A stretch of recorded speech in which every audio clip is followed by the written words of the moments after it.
sedikit dari Bapak Kepala Bidang SPSP. Untuk pada yang terhormat Bapak Rudi Ismanto KSC dipersilakan. Terima kasih Pak Kasno. Bismillahirrahmanirrahim. Warahmatullahi wabarakatuh.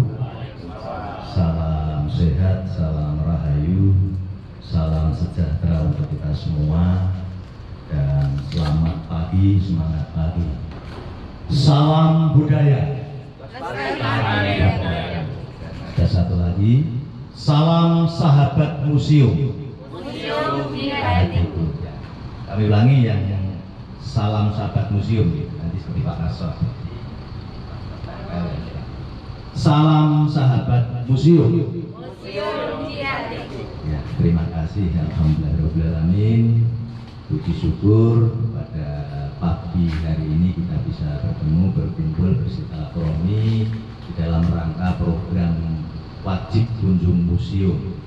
Alhamdulillah pada hari ini peserta dari Korwil Ikam, ya, kemudian sebagian kotik, ya, bagian dari Bapak Ibu guru pendamping LTCKM yang kemarin masuk dalam 15 besar, kita ambil 10 besar.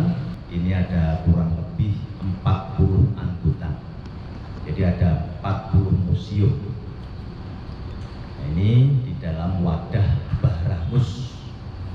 Kemudian untuk sementara yang memimpin atau dikepalai oleh Bapak Ki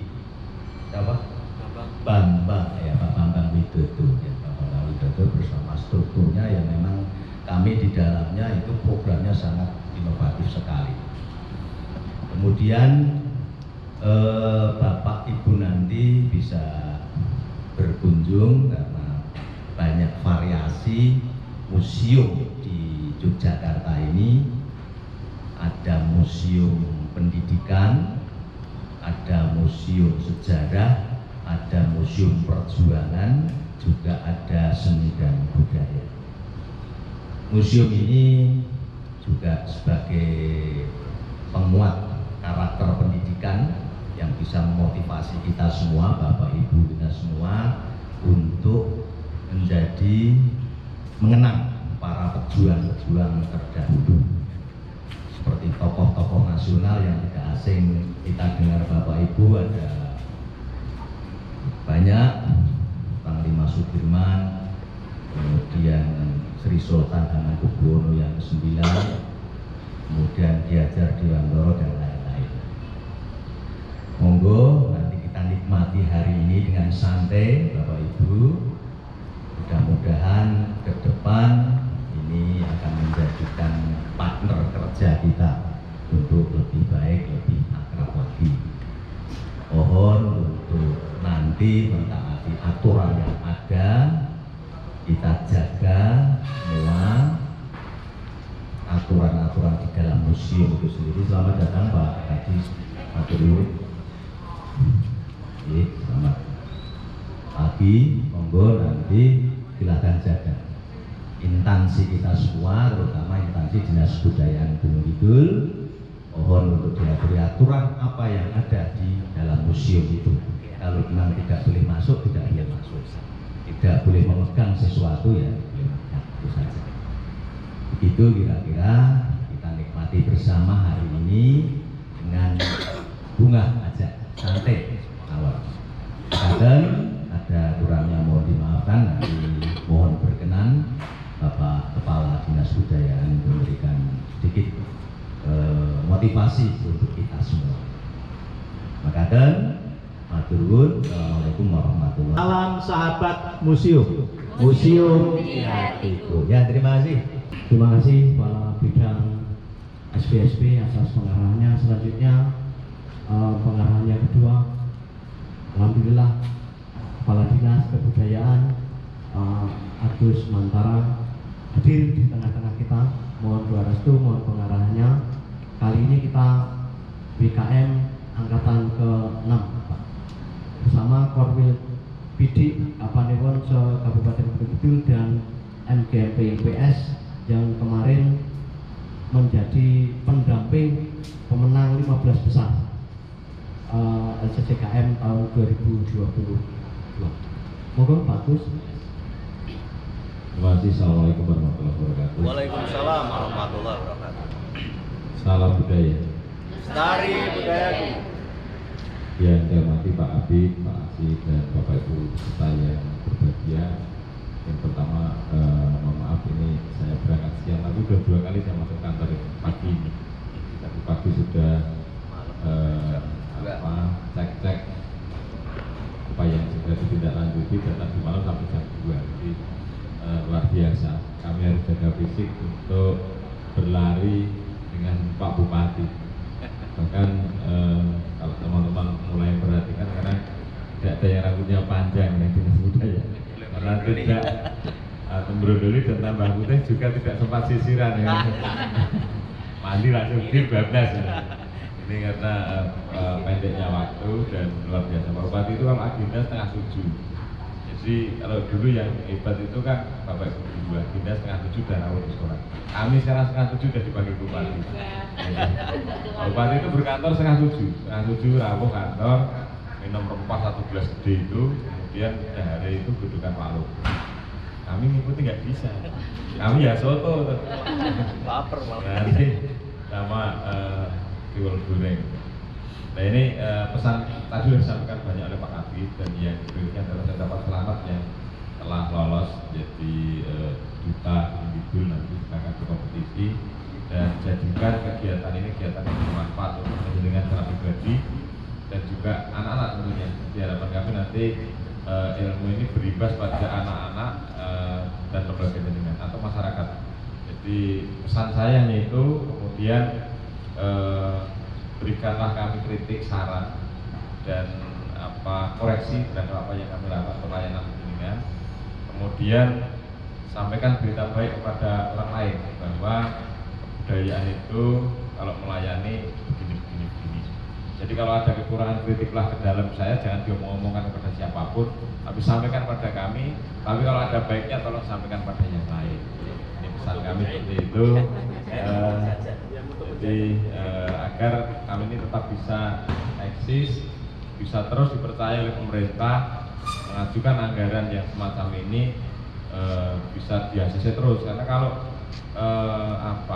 outcome-nya ini tidak bagus, maka kami akan dihentikan anggaran ini dan ini rugi untuk semuanya. Jadi kerja kami tidak hanya sampai pada output tapi sampai outcome. Bagaimana pekerjaan ini bisa bermanfaat untuk semuanya. Kemudian ke depan banyak giat yang memang tujuannya adalah untuk menekan angka kesenjangan kemiskinan. Jadi bagaimana nanti program-program ini didesain oleh Pak Kabid dan kami atau mungkin usulan dari teman-teman bagaimana untuk lebih berdaya guna bisa kegiatan budaya ini menjadi inkubator ekonomi. Jadi mungkin itu yang harus sampaikan. Selamat berkolaborasi dengan kami dan sampai pada saatnya nanti kita akan saling berbagi kewajiban. Mungkin kami dan teman-teman saling minta tolong kepada penjenengan ya tolong dengan ikhlas untuk bisa bantu kami dan mungkin yang saya sampaikan selamat menikmati perjalanan, selamat menikmati edukasi belajar bersama ini untuk masyarakat dulu itu. Terima kasih. Assalamualaikum warahmatullahi wabarakatuh. Waalaikumsalam warahmatullahi wabarakatuh. Terima kasih Pak Kepala Dinas atas pengarahannya. Kebetulan hari ini Pak Kepala Bidang tidak bisa menyertai kita karena ada double acara. Nanti ada koordinasi lomba LCCM tingkat DIY yang rencananya akan dilaksanakan tanggal 27 Juni. Salam budaya. Lestari budaya. Salam sahabat museum. Museum Dinas Kebudayaan mantap. Terima kasih Kepala Dinas.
Informasi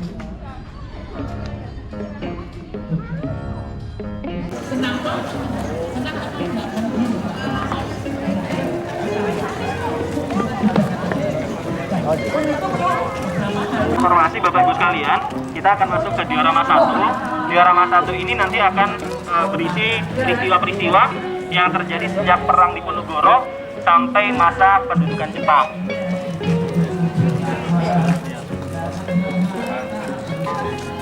Jalan-jalan ke museum.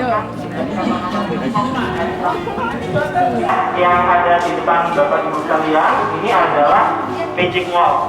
Ini merupakan salah satu wahana yang menjadi unggulan dari Museum Benteng Fredebad, terutama untuk anak-anak Bapak Ibu sekalian, karena ini merupakan hal yang mungkin menarik minat dari anak-anak kalau melakukan kunjungan museum.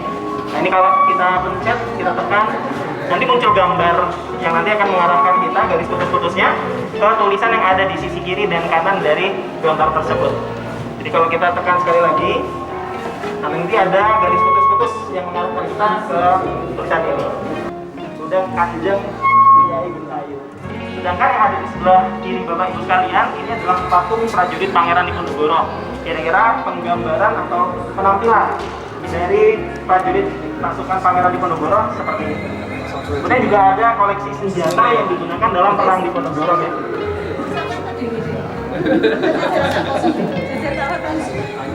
Kalau ini adalah rapat yang dilakukan oleh Pangeran Diponegoro serta dengan para perwiranya.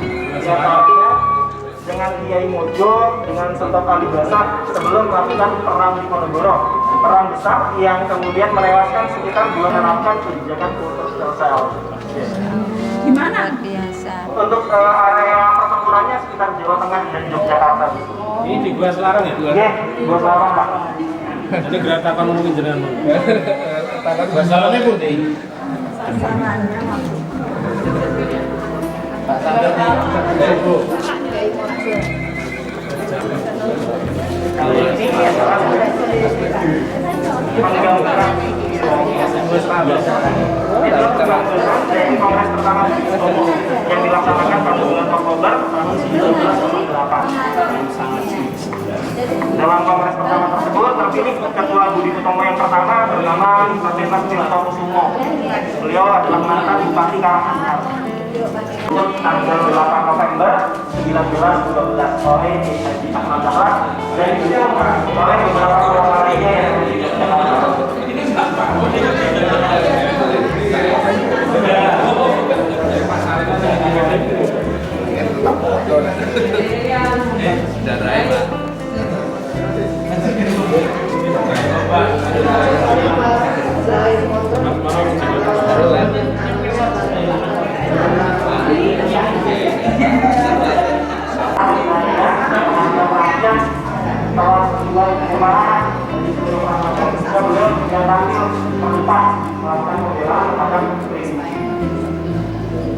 Yang di diorama selanjutnya ini adalah pembentukan Yayasan Pendidikan Mahasiswa yang didirikan oleh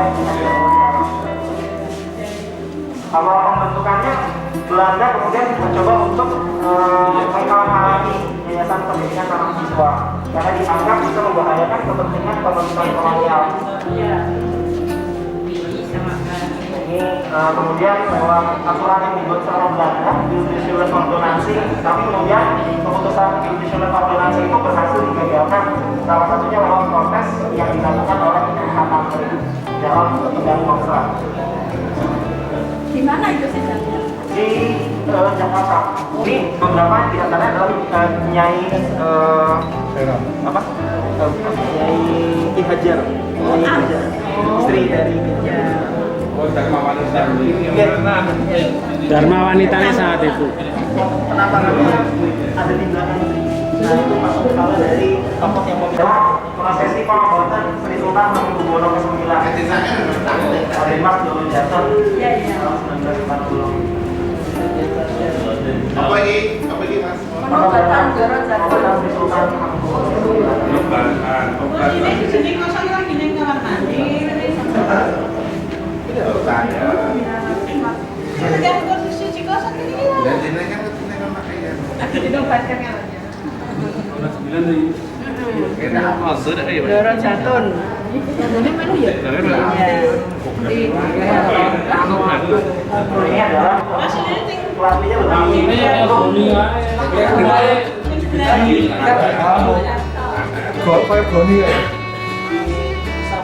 mau lisensi kategori tambal buri lumane sak bidik.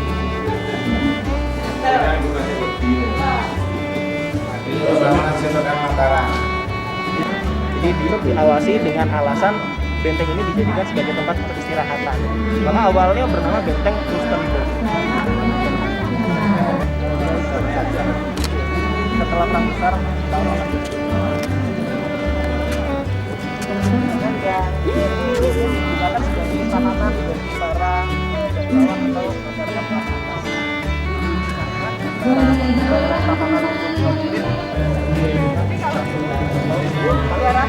Kalau 200 itu prajurit. Oh iya.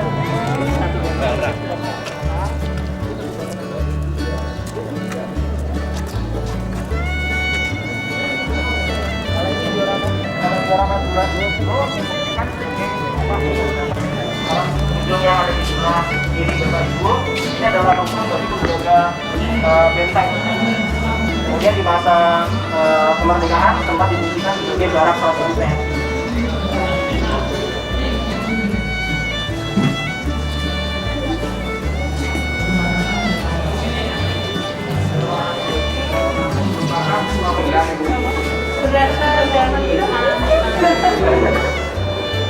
Mohon jangan sentuh.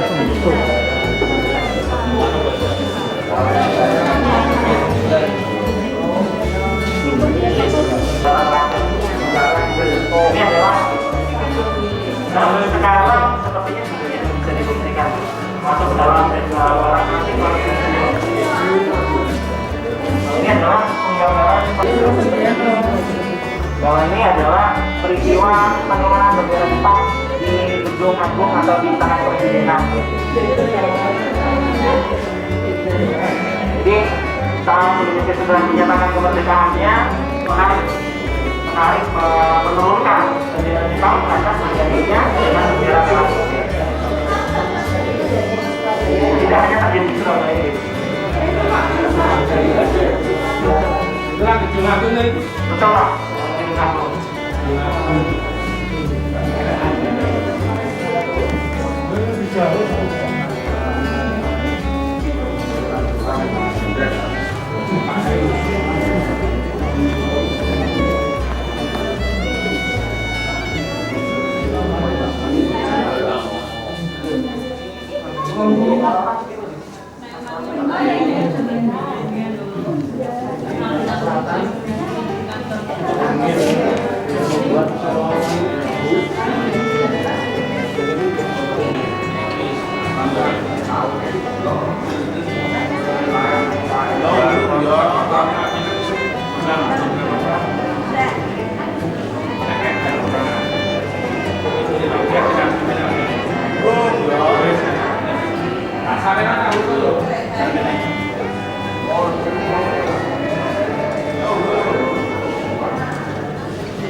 Contoh-contoh fisik uang tersebut bisa disaksikan di dalam kantong ini. Mulai dari uang koin Disatukan kan? nilai sama ini mulai dari uang non belanja sampai uang masa kecil.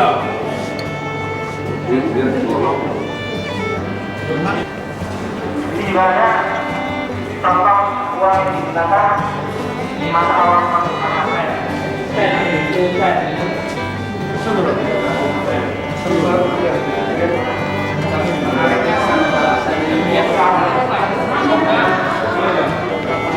Uang atau kupon dari mana?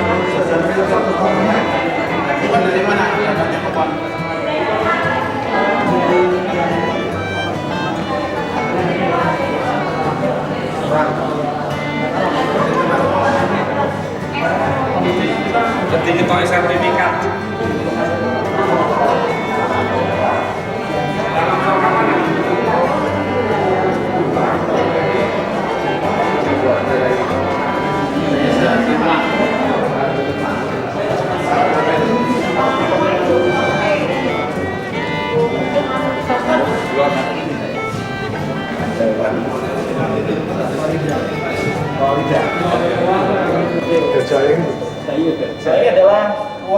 merupakan bentuk koleksi dari Fakultas Kedokteran UGM. Ini adalah peninggalan dari rektor pertama UGM, Profesor Dr. Sarjito. Pertama kali ya? Oh, itu adalah bentuk rumah sakit atau yang pertama. Rumah sakit. Karena terus jadi rumah sakit ya? Rumah sakit. Rumah sakit itu kan. Nah, dulu sampai sekarang aja ya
bisa Siliwangi yang hijrah dari Jawa Barat masuk ke Yogyakarta pasca penandatanganan perjanjian PNR. yang ada terus bukan Karena wilayah Jawa Barat saat itu dikoordinasi pada saat PNR Jawa Barat harus ditinggalkan karena kasus narkoba. di Siliwangi ke sini gitu. Iya Pak. Beserta keluarga. Beserta keluarga. Nah yang menolak mengungsi atau hijrah itu kan Kartosuwiryo. Sehingga Kartosuwiryo kemudian malah melakukan pemberontakan di DKI. Itu atas nama masyarakat juga umum, Pak. tapi akhirnya menjadi Pemberontakan.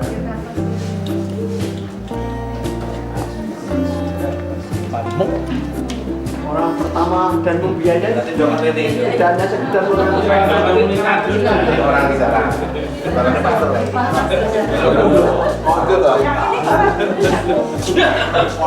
Nah ini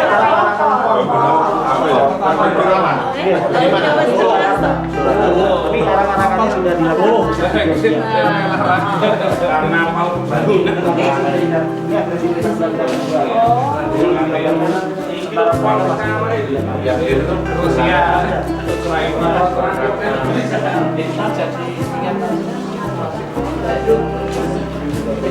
jadi yang ada di jalan-jalan mau dia tentara, mau dia laskar, mau dia sipil.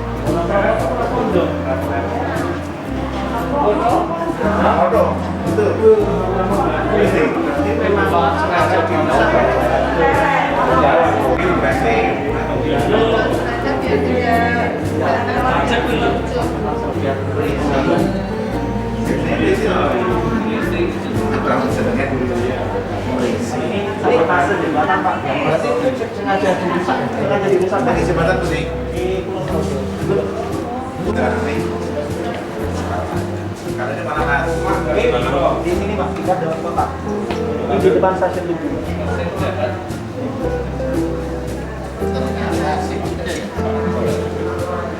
Pak Harto.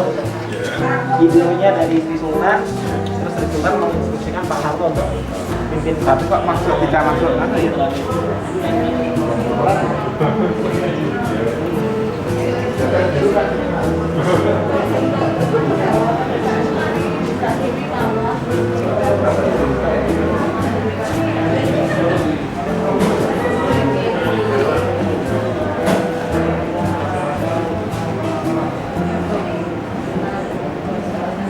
Serangan umum 1 Maret.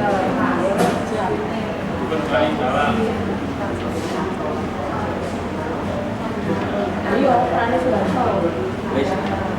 Orang aku sih.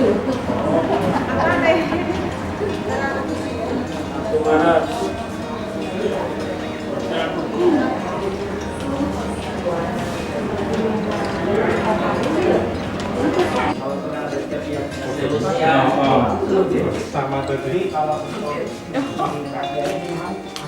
Tapi kan keluar ada porsi nilai.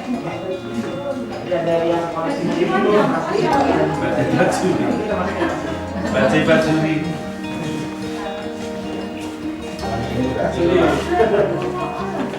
Nah, ini kedatangan pemimpin negara kita setelah mengalami pengasihan.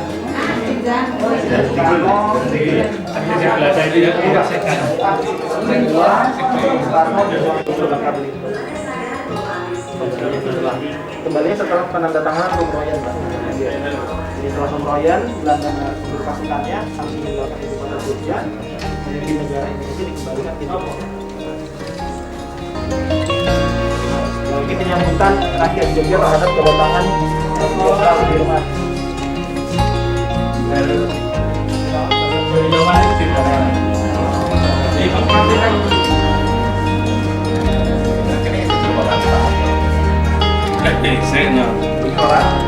Ditulis.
Saya menemukan beberapa lokasi dan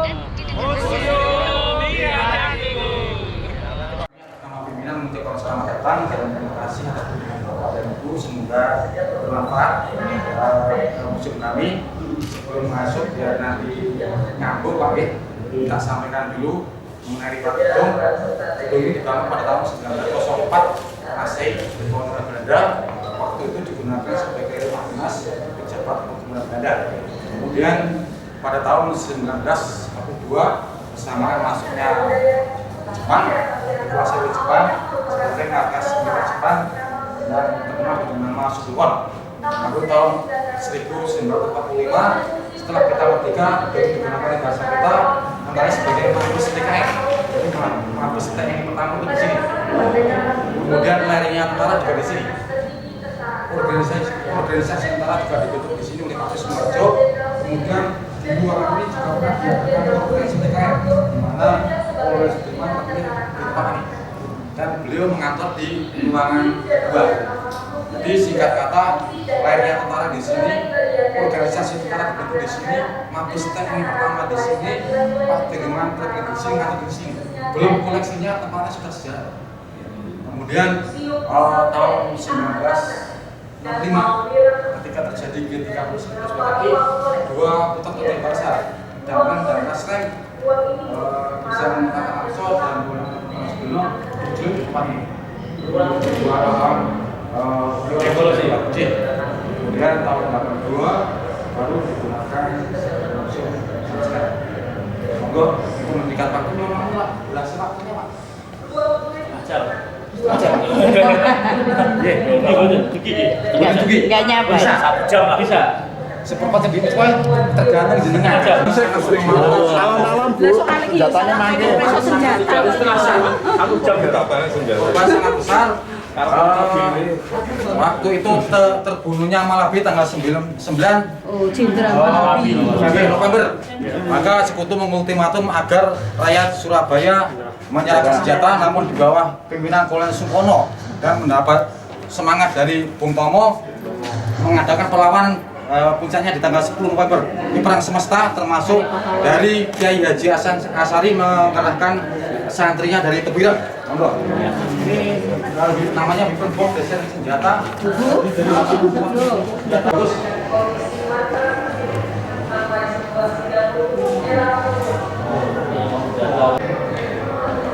Palakan Ambarawa, pertempuran Ambarawa, karena waktu itu sekutu sudah masuk menggelar membahayakan ibu kota. Waktu itu menggunakan strategi Supeturan atau ketika zaman Majapahit terkenal dengan gelar perang Mangkaraida. Senjata kalah, pasukan kalah, dengan menang dalam strategi. Nah, Dirman menang dalam strategi tempur. Dan ini sekaligus untuk menyampaikan pemerintah melantik Panglima Besar Jenderal Sudirman. Karena ketika beliau terpilih itu kita nggak percaya. Bahkan Pak Kapolri mengatakan dengan Jawa Sudirman itu sopo, nggak percaya. Baru setelah memimpin Ambarawa baru dilantik. Ya saja itu mengajar ya. Ini Palakan Ambarawa. Palakan Ambarawa karena sekutu sudah membahayakan ibu kota di Jakarta, maka diadakan termasuk Magelang. Maka diadakan perlawanan, dan waktu itu Pak Dirman memerintahkan keduanya di sini referensinya Pak, musuh tokoh dan musuh siapa tinggal lihat di sini. Kalau kita mau lihat referensi untuk Palakan Bandung tinggal tekan sudah termasuk siapa topik Bandung yang utara J untuk di Bandung. Referensinya di sini kalau di Pembukaan dokumenter. Kalau mau lihat Ambarawa tinggal markas saja ganti, format sudah ganti. Kalau Kota Baru Pak? Kalau Pemberontakan Kota Baru. Kota Baru bukan kota tinggi. Oh, udah ada. Kota Baru itu yang fenomenal adalah tokohnya Juwarno-Hardi. Iya.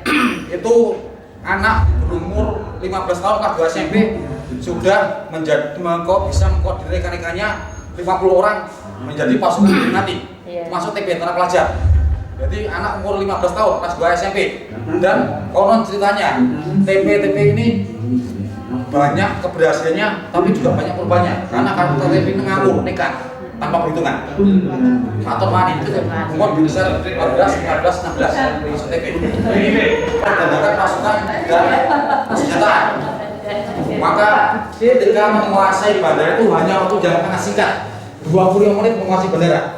Korban di pihak kita sangat besar, 130-an orang tentara. Di pihak Belanda satu pun tidak ada yang gugur, tidak ada yang meninggal. Tapi di pihak kita cukup besar. Maka setelah mendengar dan mengetahui laporan, Pak Dirman memerintahkan Pak Wajirosna pagi-pagi menghadap Presiden Soekarno di Gedung Agung. Ditunggu 2 jam tidak kembali, Pak Dirman tidak sabar menusul. Padahal malamnya Pak Dirman muntah darah.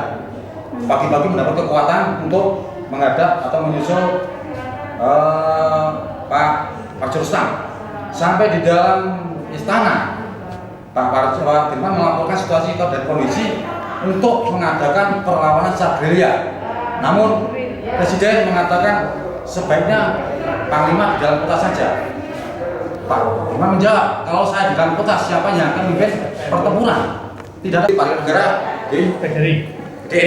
Kemudian setelah keluar, Pak Dirman ditemui oleh Eko Soeharto, Komandan Berkes 3 yang bertanggung jawab keamanan Yogyakarta. Pak Harto itu sebagai Komandan Berkes 3 yang bertanggung jawab keamanan Kota Jakarta. Karena tinggal di dalam kota, siap saya tahu, kata Pak Harto. Sehingga Pak Dirman berangkat menyusuri jalan jenengan, Gunung Kidul dan seterusnya. Pak Dirman, Pak Harto sangat cerdik karena kekuatan Belanda sangat kuat. Kalau mengadakan tanpa perhitungan nanti hancur. Maka hancur. Maka beliau mengadakan koordinasi dengan kekuatan yang ada, berkeliling selama 5 hari mengadakan koordinasi. Jadi serangan satu Maret itu bukan serangan pertama Pak, serangan kelima. Jadi serangan pertama di malam tahun baru, tahun 1949 di titik 0 dan memporak-porandakan Belanda Semarang. Pak Harto bukan tanpa perhitungan. Kenapa Pak Harto mengambil momen di malam tahun baru? Kebiasaan orang Eropa di malam tahun baru mengadakan pesta murah, minuman. Nah, itulah korban sangat besar sehingga Jenderal Van Langen marah. Masa dulu atas soal 9. Sehingga Jenderal Van Langen telepon ke kerajaan Belanda. Izin akan menghancurkan keraton Yogyakarta. Apa jawaban dari kerajaan Belanda? Jangan coba-coba mengganggu kerajaan Yogyakarta karena kerajaan Yogyakarta sudah negara berdaulat sejak agar diadakan serangan terbuka, serangan umum. Tapi pesan dari Pak Dirman agar koordinasi dengan yang bertanggung jawab keamanan Yogyakarta yaitu Letko Soeharto dan Pak Sultan mengadakan koordinasi dengan Pak Harto. Tepat tanggal 1 diadakan serangan umum. Waktu yang sangat singkat, Letko Soeharto dan pasukannya mampu merebut ibu kota. Ini diekspos dunia Pak. Kebetulan Sultan juga paham dunia, paham luar negeri. Momen ini dimanfaatkan oleh Sultan dan memerintahkan Pak Harto mengadakan serangan terbuka. Diekspos dunia. Akhirnya dunia tahu ternyata Indonesia masih ada, tentara masih eksis. Buktinya apa? Dalam waktu yang singkat, Letko Soeharto dan pasukannya mampu merebut ibu kota. Walaupun direbut kembali, namun ini hanya membuka mata dunia. Jadi serangan 1 Maret tidak lepas dari 3 tokoh. Pak Dirman, Sultan Sembilan, dan Pak Harto. Pak Harto sebagai eksekutor. Jadi kita bicara sejarah jangan dibela Pak Ibu, jangan dianggap remeh dapur umum. Karena yang namanya pertempuran, dapur umum sasaran utama dengan jatuh yang pertama logistik. Karena logistik, apa artinya menggeledah kalau pernya kosong? Mungkin ada sebagai ibu yang tahu jalan Buruswo. Iya. Buruswo itu salah satu kemarin dapur umum Yogyakarta. Monggo kita lanjut. Dimotori oleh Rektor UGM yang pertama. Sekarang masih tidak ada sejarahnya Pak. Untuk itu Pak, asrama itu bukan? Bukan, sejarahnya kita nggak tahu. Waktu itu dimotori oleh Rektor UGM yang pertama Profesor Yohanes. Di situ ada Tikora. Yang selama ini kadang-kadang jadi polemik juga. Tikora itu sebenarnya provokasi PKI. Karena negara masyarakat angkatan 5 bersenjatai. Yang selama ini jadi polemik Pak. Tapi jangan punya versi lain monggo silahkan. angkatan kelima itu ya? Polemiknya? Iya, angkatan kelima. Polemiknya ke serangan 1 Maret, Super Semar. Jadi Super Semar timbul itu akibat Trikora dan Trikora. Negara keos, kacau. Negara kacau. Tapi selama ini asumsi masyarakat Super Semar perebutan kekuasaan, gitu. Iya. Super Semar bukan perebutan kekuasaan, tapi akibat Trikora dan Trikora negara keos, kacau. Pak Harto mendapat komentar untuk mengamani situasi sampai di situ saja. Turunnya Pak Karno bukan di sidang, bukan di Super Semar. Sidang istimewa. Persis seperti Gus Dur. Sidang istimewa seperti Gus Dur, bukan di Super Semar. Jadi tentunya perlu tahu sekarang. Perlu tahu Pak. Tapi sejarah dihilangkan itu loh. Ini fakta sejarah. Sejarah belajar sejarah harus jujur. 52 hampir pecah. Karena parlemen terlalu campur tangan di tubuh TNI, mengatur jabatan dan pangkat sebagainya, maka terjadi perpecahan. Sekarang kan begitu kan?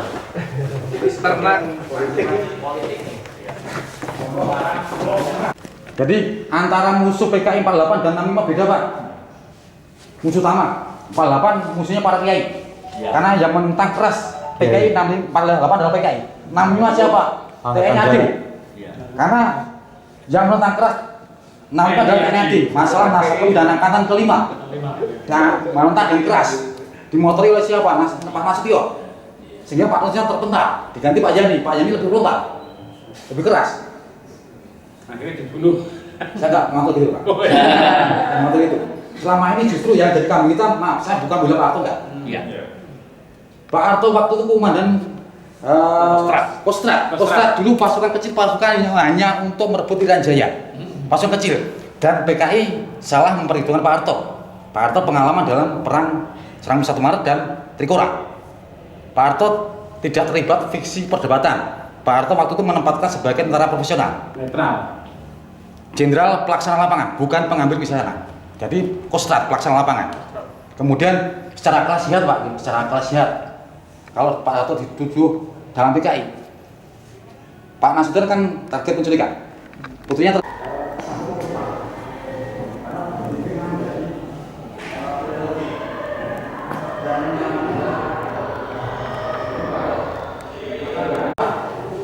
berpuasa pertama rakyat pun nek ana jatuh, nek paling gampang jatuh tapi apa yang lain. Maka pertama dicanangkan suasana pangan. Betul. Dan dampak 5 kita sukses suasana pangan.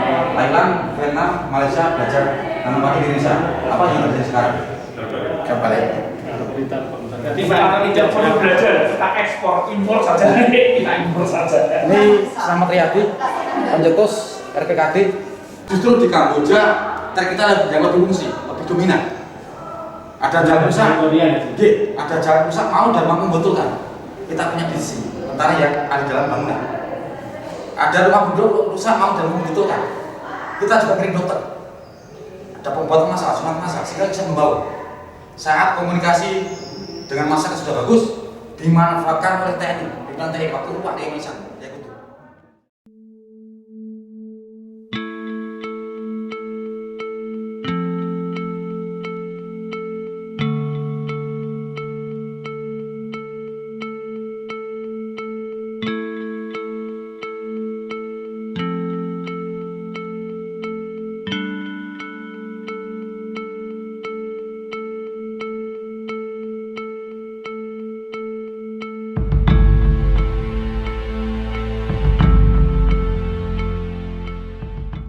Museum kan museum di hatiku.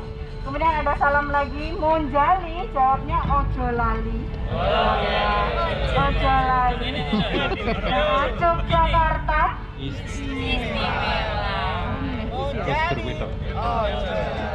Agaknya sewa agak yang keras nanti ya. Yogyakartanya istimewa. Salam sahabat museum dulu ya. Salam sahabat museum. Monjali, Yogyakarta, istimewa. Terima kasih. Luar biasa.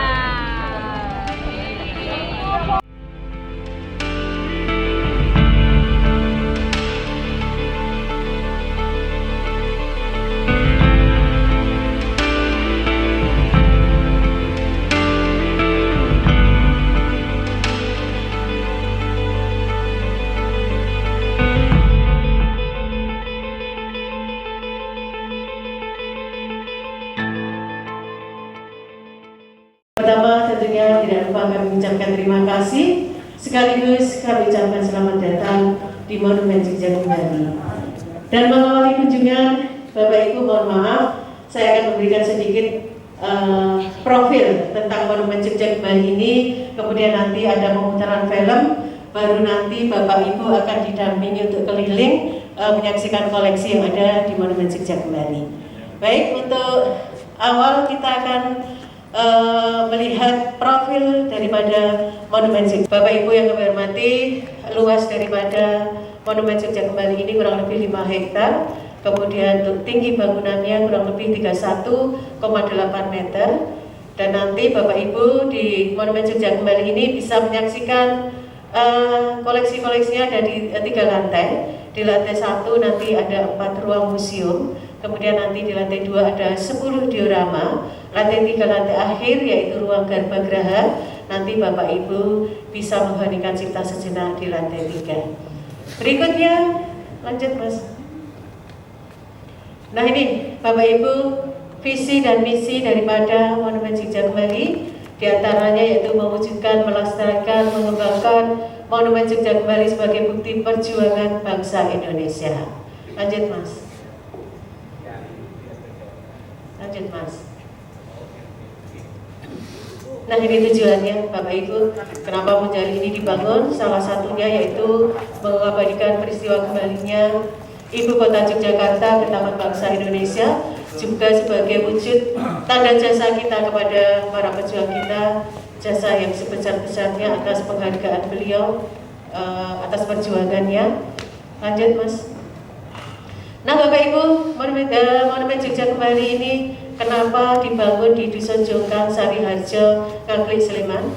Tentunya dipilih langsung oleh Sri Sultan Hamengkubuwono yang ke-9 Dan memang di tempat ini Bapak Ibu pernah menjadi titik akhir penarikan tentara Belanda yang akan dibawa ke Magelang. Kemudian memang Monumen Jogja Kembali ini terletak di satu garis lurus atau satu garis imajiner yang dimulai dari Gunung Merapi, kemudian Monumen Jogja Kembali, Tugu Palputih, Tugunya Jogja, Keraton Yogyakarta, Panggung Rakyat, dan Laut Selatan. Dan orang Jogja terutama daerah sini masih percaya bahwa Gunung Merapi dan Laut Selatan ada hubungannya, yaitu merupakan lingga dan yoni. Lingga itu diperumpamakan seorang laki-laki yang gagah perkasa, yaitu gunung, dan Yun adalah seorang perempuan yang sangat cantik jelita, yaitu Laut Selatan. Ya, lanjut. Kemudian Bapak Ibu, Monumen Jogja Kembali ini dibangun pada tanggal 29 Juni tahunnya 1985. Kemudian ini adalah situasi saat peletakan batu pertama oleh Sri Sultan Hamengkubuwono IX didampingi Sri Paduka Paku Alam ke-8. Lanjut Mas. Kurang lebih pembangunannya 4 tahun, tepatnya 6 Juli tahunnya 1989 Monjali ini diresmikan. Yang meresmikan adalah Presiden kita yang kedua, yaitu Bapak Soeharto Susilo Sudarman, didampingi Bapak Susilo Sudarman, Sri Paduka Paku Alam. Kemudian belakang Pak Harto yang memakai seragam sama, itulah penggagas atau yang punya ide Monjali ini dibangun, yaitu Bapak Kolonel Sugiarto, pernah menjabat sebagai Wali Kota Yogyakarta, kemudian didampingi Bapak Ismail, Gubernur Jawa Tengah. Lanjut Mas. Nah ini Bapak Ibu, inilah logo daripada Monumen Jogja Kembali. Gapura papat ambuka jagat. Ini dibalik ya bacanya, jagat 1 ambuka 9 papat papat gapura 9. Ini adalah tahun di mana Belanda ditarik mundur dari Yogyakarta saat pertempuran di Rejodani. Suparwoto usianya baru 18 tahun saat itu. Kemudian ini Museum 4, nanti ada tempat tidur Bung Karno saat ibu kota kita berada di Jogja. Kemudian nanti di lantai 2 ada beberapa lokasi. Nah ini diawali dari agresi militer Belanda kedua, diakhiri peringatan. Iya, monggo silakan. Sudah dari pagi ya. Macet nggak tadi jalannya ke sini? Lancar ya. Lumayan. Ya, selamat datang di Museum 1 Bapak Ibu semuanya. Museum 1 ini nanti koleksinya mulai dari tahun 1945. Untuk yang pertama di sebelah kiri saya, ini ada mikrofon. Jadi mikrofon ini dulu digunakan untuk mengumumkan kemerdekaan Indonesia yang ada di Yogyakarta. Jadi kebetulan 17 Agustus tahun 45 ini bertepatan dengan hari Jumat. Ini juga dimanfaatkan oleh para imam dan khotib setelah selesai sholat Jumat, ikut mengumumkan kalau Indonesia sudah merdeka. Saking senangnya waktu itu kalau Indonesia sudah merdeka. Di belakangnya ini ada bambu runcing, senjata khas orang Indonesia. Dulu ada pasukan bambu runcing yang cukup disegani. Ini dari Parakan Temanggung, dipimpinnya oleh Kiai Subeki. Fotonya ada di bagian tengah. Uniknya sebelum digunakan Bapak Ibu dulu bambu, iya benar, didoain, disepuh dulu. Nah ini salah satu kiai yang dulu menyepuh mendoai ya. Monggo silahkan kita lanjut ke koleksi berikutnya. Bahasanya Pak enak mendoain. Nah di sebelah sini ini ada cikal bakal atau embrio dari Tentara Nasional Indonesia. Yang pertama ini adalah Laskar Wanita, kemudian ketika Indonesia dijajah oleh Jepang. Ini ada peta pembela tanah air, Heiho, Tentara Pelajar Polisi Istimewa setelah Indonesia merdeka mulai tahun 45. Dibentuk yang namanya Badan, ya pasti banyak juga korban baik dari Indonesia maupun Jepang. Salah satunya yang di Indonesia Faridan M. Noto. Jaketnya di sebelah sini Bapak Ibu. Nah ini yang nama-nama pahlawan yang gugur yang dipakai sebagai nama jalan di daerah Kota Baru. Monggo silakan kita lakukan. Perahu pinisi kalau ini digunakannya di Sungai Musi dan Batanghari. Kalau di sebelah sini ini ada miniatur pesawat Cureng untuk ukuran sesungguhnya ada di taman sebelah timur sana. Dulu digunakan untuk menyerbu. Kita sempat ada di Yogyakarta di daerah Demak Ijo sana. Beberapa produk buatannya. Kemudian di atas ini juga ada senjata buatan Tuhan kalau ini. Jadi walaupun soal persenjataan kita kalah, tapi akalnya nggak mau kalah. salah satunya memanfaatkan sarang tawon. Tawon das di Indonesia itu sangat mengerikan. Saya kalau di tempat saya namanya tawon das. Nah, kalau di sini ada merpati pos. Kalau ini dulu digunakan untuk mengirim pesan. Nanti pesannya kecil aja, diselipkan kaki yang ada cincin besinya. Si merpati ini sudah dilatih untuk bisa mendatangi bendera-bendera khusus. Betul sekali Bapak. Komunikasi. Ya, selamat datang di Museum 2. Nah, kalau di sebelah kiri ini pesawat radio, ini adalah alat komunikasi angkatan darat kita dulu, antar pos. Kalau di sebelah kanan ini ada telepon zaman perjuangan. Jadi kalau mau telepon harus 2 orang. Yang satu pegang gagang telepon di sini, yang satu nanti muter dinamonya anjing. Kalau nggak diputer nanti nggak nyambung. Di atasnya ini ada walkie-talkie zaman perjuangan juga. Ukurannya anjing. Iya, betul sekali. Sambil fitness ibu bapaknya. HD harus sekarang. Nah, kalau di sebelah sini ini ada mesin ditempuh kurang lebih ada 1009 km. Nah, lewat Gunung Kidul. Nanti koleksinya di sini dulu yang dipakai Jenderal Sudirman saat berada di Gunung Kidul, Bapak Ibu. Yang ditarik kuda. Kemudian di sampingnya ini ada peralatan makan, minum, kemudian di pojok sana ada balai-balai, tempat untuk tidur, sama juga digunakan saat bergerilya di daerah Gunung Kidul. Di sampingnya nanti akan ada repro foto ketika Panglima Besar Jenderal Sudirman Wiralelana atau bergerilya pada saat itu. Salah satu orang yang paling dicari oleh Belanda tapi tidak pernah tertangkap.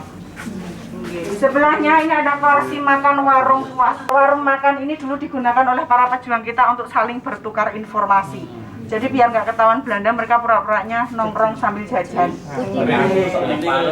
Di atasnya ini ada repro foto ketika Sri Sultan Hamengkubuwono IX mengunjungi warung makan. Ini dulu warung makan sate kambing, Bapak Ibu.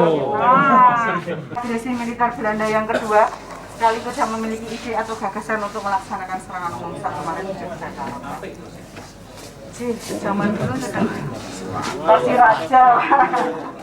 Nah, kalau di sebelah sini ini ada tulisan tangan dari Insinyur Soekarno, ditulis beliau sesaat sebelum meninggalkan kota Yogyakarta. Pasti sudah lancar membacanya, ini ejaan lama. Termasuk, iya benar.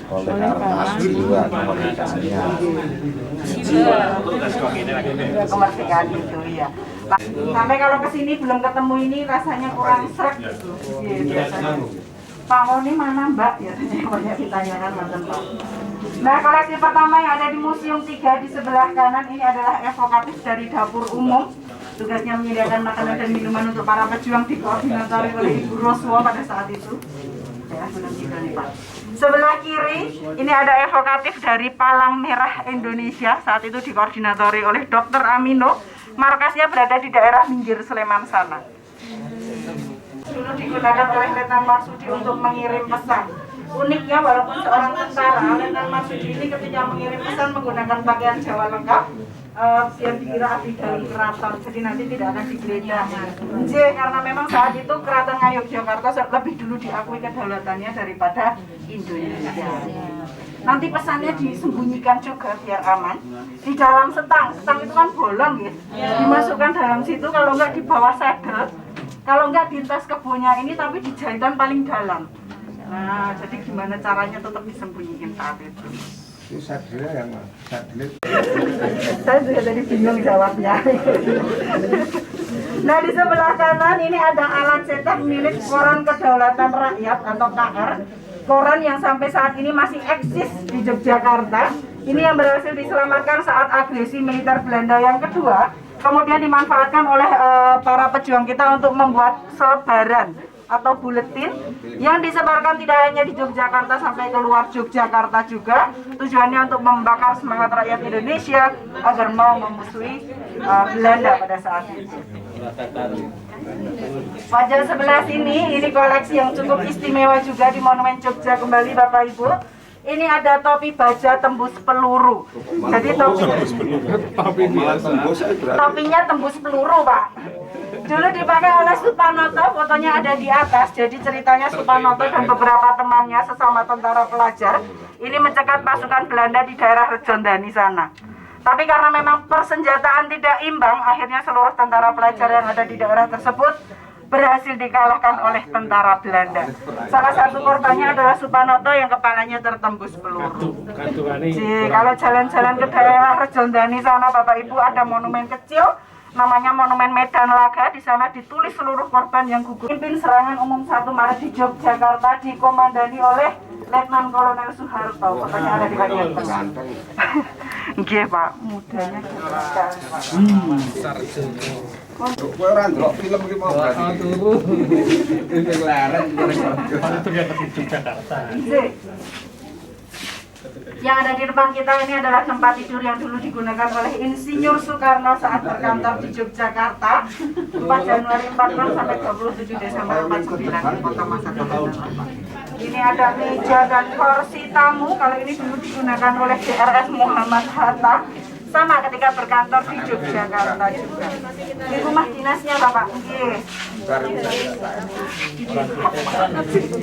Jauh kita bawanya ke sini. Paketnya mahal nanti Pak ongkirnya. Nah, kalau di sebelah sini ini ada kursi kerja dari KNID. Kalau ini adalah wakil rakyatnya orang Indonesia, nggih. Di atasnya ini ada repro foto pemimpin-pemimpinnya. Di sebelahnya ini ada repro foto suasana-suasana situ.